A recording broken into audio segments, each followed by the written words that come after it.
I have yet to see one manufacturer's instruction that gives you any information on how to clean an implant that has come in contact with any blood or body fluids. As a matter of fact, they specifically recommend against it. They will tell you that if it even comes near any type of blood, that it should be discarded. So that becomes a big issue. We have blood on it, and the manufacturer is not giving us any cleaning instructions, is not giving us any sterilization instructions if it's been in contact with blood or body fluids. So now what do we do? Millions of patients undergo surgical procedures every single day. Working behind the scenes are the technicians who go largely unknown, even to the patients whose lives are so traumatically impacted by their work. This is Beyond Clean, the global voice of sterile processing. Join us as we explore this hidden world and introduce you to the unsung heroes driving the advancement of our profession. And now, your hosts, Hank Balch, Justin Poulin, and Michael Matthews. Beyond Clean. This week on Beyond Clean, we speak with Nancy Chobin, President and CEO of Sterile Processing University, LLC. Nancy is retired from her position as the Vice President of Sterile Processing Services at Barnabas Health in West Orange, New Jersey, where she was employed from 1990 to July of 2015. She served as a liaison for Joint Commission, Centers for Medicare and Medicaid, and the New Jersey State Department of Health Surveys. Her company provides sterile processing consulting services related to the design of SPD departments, policies and procedures, compliance with regulatory standards, on-site training, competency assessments, and educational programs such as her SPD management courses. She has consulted to over 260 hospitals, medical device manufacturers, legal firms, and healthcare systems and surgery centers, and medical and dental practices all throughout the U.S. Nancy is a renowned international and national speaker and is the founder and past executive director of the Certification Board for Sterile Processing and Distribution, Incorporated. Finally, she has received many awards in the field of sterile processing and was recently recognized as the 2018 recipient of the AAMI Standards Developer Award. And this will be Nancy's second appearance on Beyond Clean, but technically her third episode because her first one was broken into two parts. Just about a year ago, Mike, she did an amazing job, and she really is renowned in the industry. And we're really happy to have her back on the show today to talk about something that I don't think a lot of people have really discussed, at least not out in the open in the industry. You know, Justin, this is one of those topics that comes up regularly anytime we interact, and talk to those frontliners, because this is usually, I'm going to venture a guess and say in most facilities, this is kind of a regular occurrence that we get these contaminated, gross explants, stuff that have come out of people's bodies, and immediately you get a call from Decontam that says, hey, what in the world am I supposed to do with this? And so this is a really common topic, and I'm very much looking forward to hearing her input on this. All right, well, before we get started, we have an important announcement for all you listeners as we close out Season 4. Just last week, we launched the Beyond Clean Sterile Processing Recruitment Center. So, are you looking for your next big sterile processing career move? Or maybe you're trying to find that diamond manager in the rough who has both SPD experience, credentials, and also willing to move. Through our new Beyond Clean Sterile Processing Recruitment Center, we tap into the most active social media network in our industry to connect job seekers with potential employers through curated job postings and a weekly email distribution that reaches over 15,000 sterile processing professionals and a social media reach that gets to over 250,000 every single month. You'll be able to find us at beyondclean.net/jobs. And we have a featured job posting for this inaugural week. Catholic Health Initiatives has openings for a sterile processing technician in Chattanooga, Tennessee for both full-time evenings and nights. And it's got a sign-on bonus. And Mike, you can vouch for Chattanooga, Tennessee, because I know you absolutely love that city. Yeah, I've been there a couple of times. I really like that place. And I can tell you, that if you like mountains, forest, hiking, anything nature related, this is a great place to be. It's a beautiful city. And the big thing that I always think about when I think about Chattanooga is it has a restaurant there downtown that has some of the best fried chicken I've ever had in my life. And I will say it has the best mac and cheese you will ever have, called the Public House. I promise you, if you check it out, you will want to move to Chattanooga, no doubt. Beyond Clean. Joining us now is Nancy Chobin, president of Sterile Processing University, LLC. And this is a topic that I think we've been needing to have on Beyond Clean for quite a while. There's a Netflix film that talks about thoughts on this topic, but insights on explant reprocessing. And Nancy, quite frankly, I'm surprised we didn't talk about this the last time we had you on. I know. This is a really important topic, and I think maybe at first we should just define what qualifies and does not qualify as an explant. Okay, well, I always get my information from the Food and Drug Administration because they regulate medical devices. And the FDA says that medical implants are devices or tissues that are placed inside or on the surface of the body. They further state that many implants are prosthetics intended to replace missing body parts. Other implants can deliver medication, monitor body functions, or provide support to organs and tissues.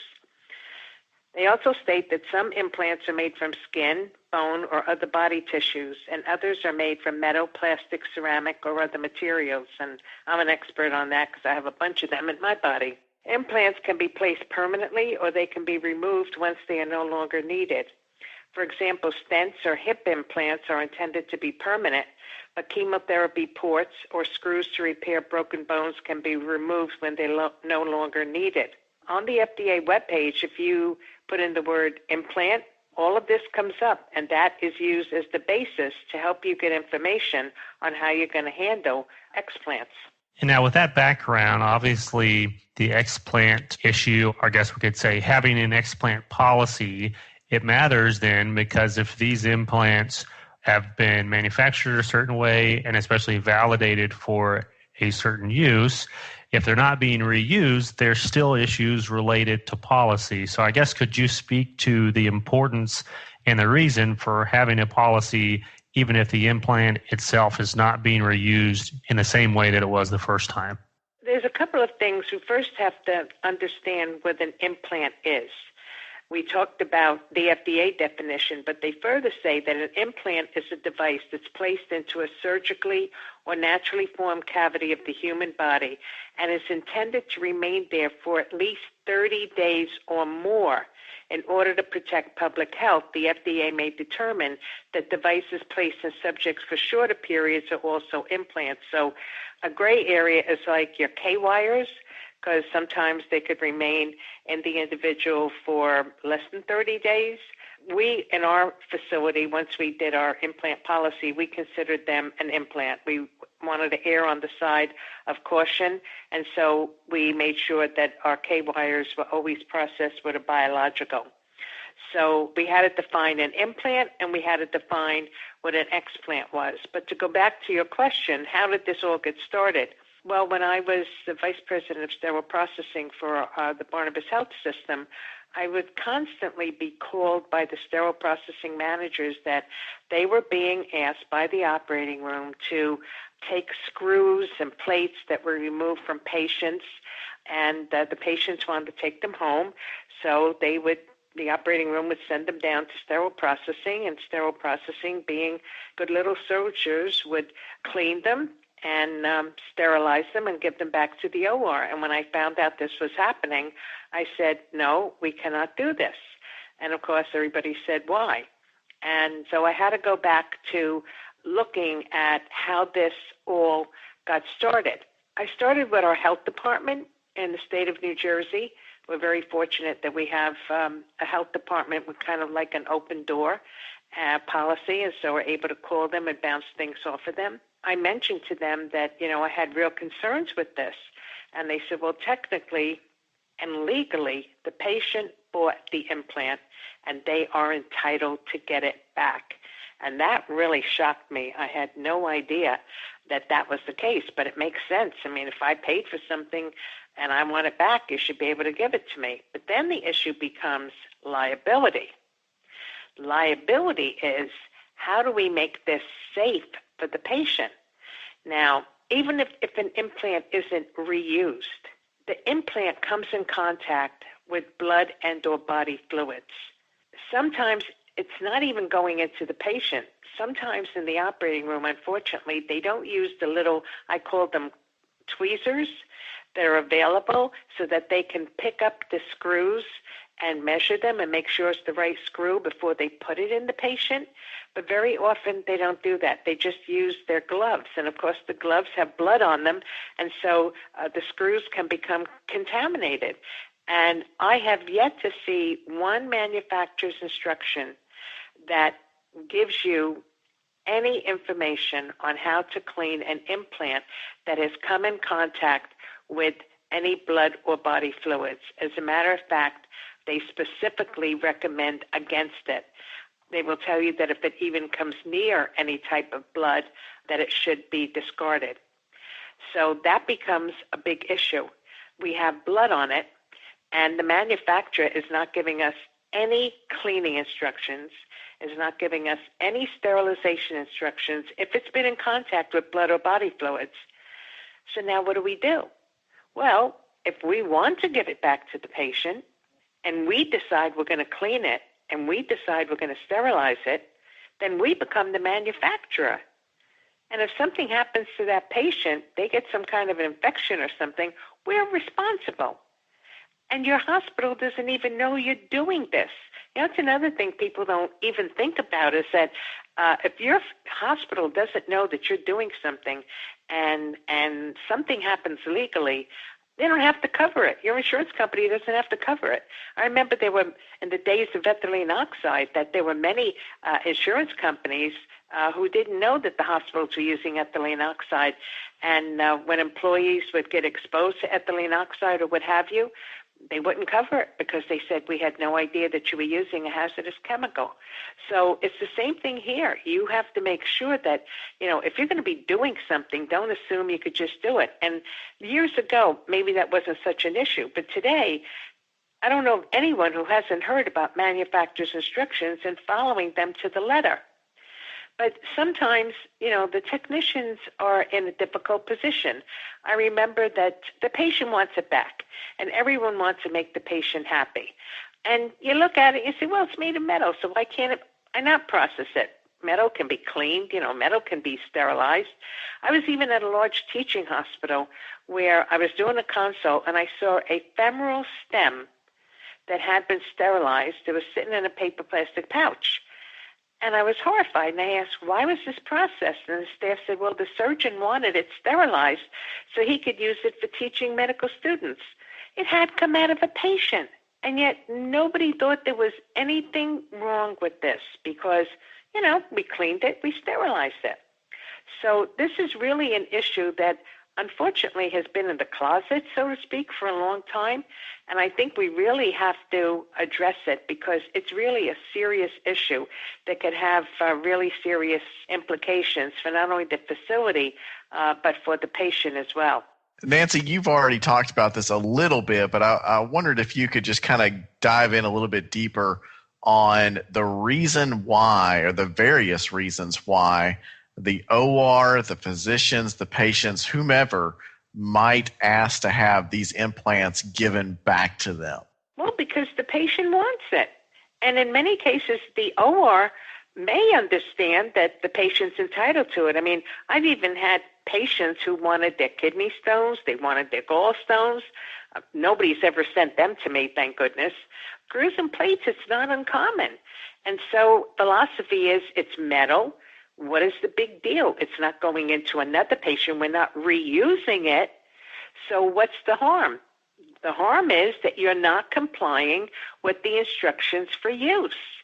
Because once the implant, as I mentioned, comes in contact with blood or body fluids, we have no validated process to render it safe.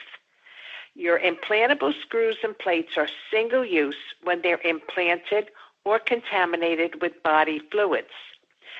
Furthermore, if you look at these screws, they have numerous crevices, making cleaning extremely difficult. And they should be handled using the little clips provided in the set, but as I said, that's not always being done, so we're getting more blood in them. Now, if it's an implant in a case and it hasn't come in contact with blood, they can be sterilized an indefinite number of times. I've never seen in an IFU that these implants can only be sterilized 10 times, okay? But if it comes in contact with blood or body fluids, all bets are off. So there is no way that people are following manufacturer's instructions if they are attempting to clean or re-sterilize screws and plates that have been in contact with blood or body fluids, regardless of whether it's the same patient or not. Yeah, Nancy, you're really bringing up two topics there. And obviously the one is the focus for this interview, these implants that have been in a patient and then come back out again as an explant. But the other one, as you mentioned a couple of times, and this is something I know one of our listeners in Australia, Terry McCauley, has done some research on the impact of reprocessing on implants, but not just the impact of reprocessing, the impact of all of these other variables, such as are they getting contaminated through sizing or on the back table, through any kind of cross-contamination or other debris that's getting into these screw caddies especially. What you bring up the point is if they've not been validated for that, which they haven't, then there's a real challenge there, So even though I know that's not the scope of this interview, I think it's an important topic that we need more research on and more instructions, really for how to deal with those situations. If we have a screw caddy that comes down with blood all in terms of sterile processing technicians, what's our next step? But again, I don't want to get us off track tonight. You just got the juices flowing here on the explant topic in particular. And I know you've spoken a lot about the FDA.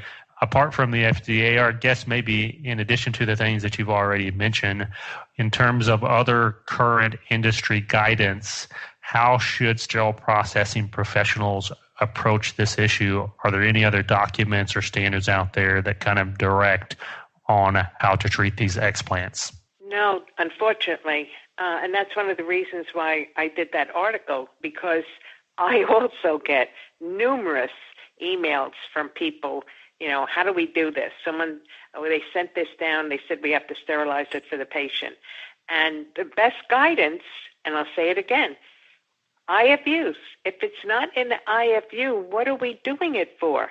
If a manufacturer does not tell us how to clean this and how to sterilize it under the conditions that they've already told you, if it comes in contact with blood and or body fluids, that it must be discarded. Well, it can't be discarded because the patient wants it.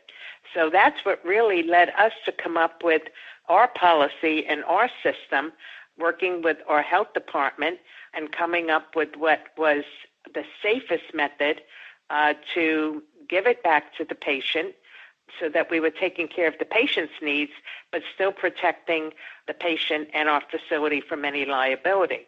We then went into getting a multidisciplinary team, and we had infection prevention, obviously risk management, because, they're the ones that have to show up in court, the sterile processing in the operating room, and we sat down and we discussed all the pros and the cons. We brought in the IFUs, we showed it to them, and we developed our procedure. In our procedure, it clearly stated that SPD should not be processing any device without written instructions from the device manufacturer. Any noncompliance would put the facility at risk. Then we went on to say that explanted implants cannot be effectively cleaned and or sterilized as they were not intended for reuse. Immediate use sterilization or other methods are not to be used. Check with your state or local regulations, which may also apply. If the patient wishes to have their implant returned to them after surgery, the implant should be wiped off with sterile water in the OR and placed in a biohazard bag. It can then be given to the patient. So now the patient has been notified that it's in a biohazard bag. What they do with it when they get home is up to them. But we cannot do anything beyond that because we have no way to make it safe for the patient, and to give it to the would be giving them a false sense of security. That's fantastic information. So one thing that I think a lot of our listeners are probably wondering is that in the heat of the moment where everything is going crazy in the OR like it does every day, and the surgeon looks you square in the face and says, why won't you reprocess this? Or the OR screaming at you because the surgeon wants it. Can you give our listeners some tips on how to answer those types of questions? Yes. First of all, when you have a policy that is requiring a change in people's behavior, and change is a word that nobody likes, you have to have some type of education. You can't just, all of a sudden announce to a surgeon, patient can't have it back because SPD won't let us. We're out of the picture as far as I'm concerned. Sterile processing is out of the picture. This is an OR issue only. The OR should not be sending it down to SPD. So what we have to do, we collaborate and develop the policy, and then the operating room has to in-service it to their surgeons mainly is really the orthopedic surgeons and their staff. And in sterile processing, we in-service the sterile processing staff that if for some reason these implants find their way down here, you need to send them back, and you need to let the educator or whoever would be the person in charge in the operating room that they need to follow the policy. This is why policies are so important. When you have a policy, you're not going to have chaos. But the policy has to be distributed to people. People need to know that it exists, and then people need to follow it. And I have to tell you, once we implemented our policy, we never had a problem again. We never saw another screw or plate again. So Nancy, even giving the explant back to the patient, the other thing that always comes up to me that's kind of an unanswered question is, how would the DOT view that as far as, do they regulate the way people transport personal items back, and even giving it back to the patient in a biohazard bag? There's so many additional considerations. It really highlights the need for the manufacturer to really weigh in on this, does it not? Well, again, it becomes a legal issue too, because the patient could, really bring a case against the hospital and say, I paid for it, I want it back. So the hospital's caught in the middle. I really seriously doubt the manufacturer is going to give any more guidance than they can, because, as you know, manufacturers are very concerned about liability on their end. They can't control what's going to happen to the device once the patient gets it, and neither can we. And that's why our decision was made with our health department to put it in the biohazard bag. They wiped it off. It's the patient's own blood. It's the patient's own tissue. But we're taking that extra precaution, cleaning it off, having them clean it off in the OR with some sterile water, and then putting it in a biohazard bag. In some cases, it has to go to the lab. At our facility, sometimes it has to go to the lab for whatever reason, but it's in the biohazard bag. When it comes back in the bag, the OR gives it to the patient. After that, it's up to the patient. You're not transporting someone else's biohazardous material, so our health department did not have a problem with the policy that we developed. But that's why my recommendation in the article was that you check with your state or local, regulations to see if that would be a problem or not. Yeah, and I should have defined DOT. It's the Department of Transportation for the listeners. Yeah. Right, exactly. For those that aren't familiar. And I guess the last thing is just kind of throwing out a couple of things that I feel like are opportunities in the industry to improve. But I'm not sure that all implants have to have a process to be validated by the FDA to be explanted. So, you just had talked about that. You're not sure that the manufacturer's necessarily going to do that or not necessarily that, but the manufacturer is not necessarily going to give us additional instructions because that may open them up to liability. But, we watched that movie on Netflix, The Bleeding Edge, and, there's a perfect example of something that was implanted and the manufacturer had no idea and had no instructions for explanting the device if the patient no longer wanted it. And I almost feel like there's a gap in the process there that really should be addressed as well in the industry. I agree. The FDA has their regulations. They do not define what happens to the explanted implant, because again, they're dependent on people following what is existing in the IFUs, and that's what we use as the basis for our policy.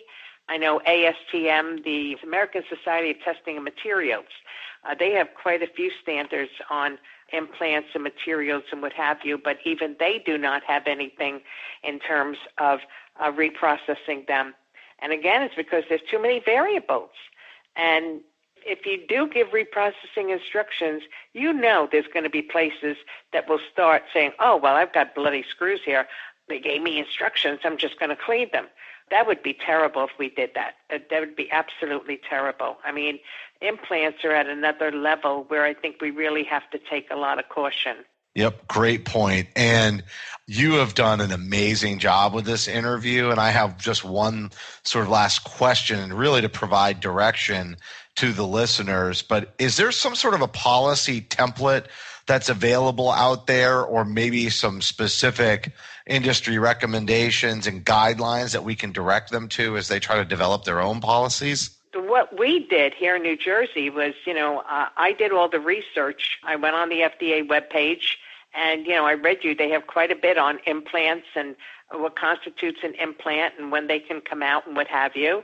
And then we looked at manufacturer's instructions from all the different implant companies that we dealt with in our facility, just to make sure that, they all said the same thing, which they did, that if it came in contact with your blood or body fluids, that it could not be reprocessed and it had to be disposed of. And then we went to our health department and we consulted with them and said, look, this is an issue. We have learned from legal, the patient has the right to have it. And, we're concerned about, just giving a bloody thing to the patient saying, here, take it home in a little bag. I mean, that's kind of gross. So what can we do to protect ourselves and the patient? And that's where they said, you, sterile processing, should never be involved with this. It's an operating room situation, and they need to handle it. So that's where we came up with, collaboratively with our facility and with the health department, to have them clean it off so at least there was no visible blood. And again, we're just talking about in a little, the little basin with the sterile water and the gauze, then putting it in a Ziploc bag that is biohazard, and that's it. It's the end of the story. Really have to work with their state and local, start within their facility first, and they've got to have that multidisciplinary committee. They've got to have risk management and infection prevention involved, because they're the two key players in this.